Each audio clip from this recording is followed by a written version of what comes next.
We're gathered here today to honor a close friend, father, and husband, Mr. Poopy Butthole, who died tragically by taking his own life. I first met Mr. Poopy Butthole at a family reunion. We quickly became close. He was always one of my closest companions on any of the journeys I went on. His life went downhill when another family friend, Beth, shot him, and he had to recover from his injuries. After this injury, he started to distance himself from his wife and his kids, and his life started to slowly spiral out of sorts. Had nowhere to go, so he was staying with us at our house. He was sleeping on our couch for months, around 6 months, I think. And he was also dealing with an alcohol problem that he built up from his depression.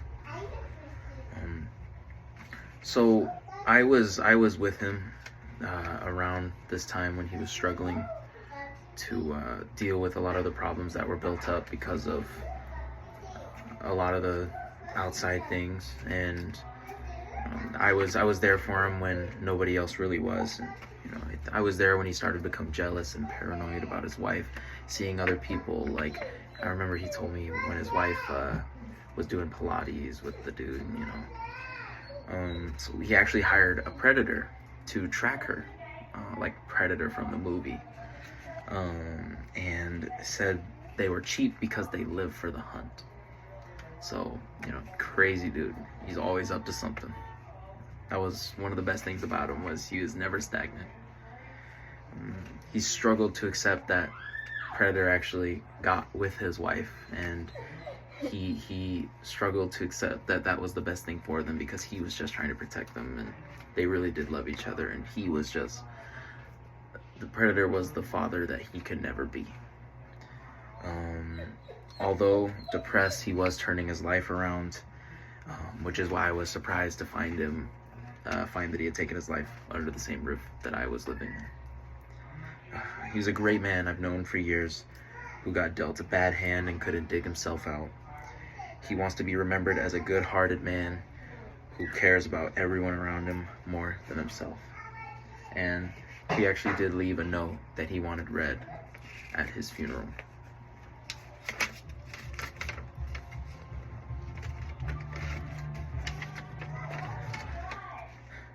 Dear Amy, I'm sorry.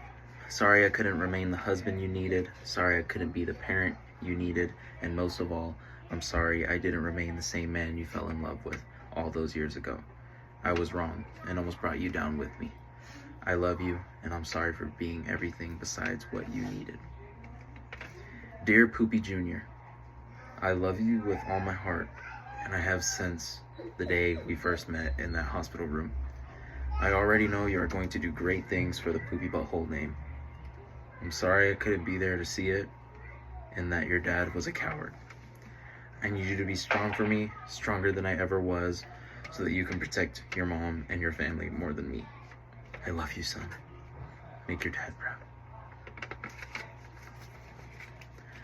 Let Mr. Poopy Butthole's story not be one of tragedy, but of tragic misfortune.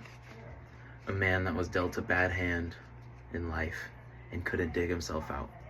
A good man, a good friend, just somebody that struggled with a lot of the problems that come with life and couldn't see it out. Thank you.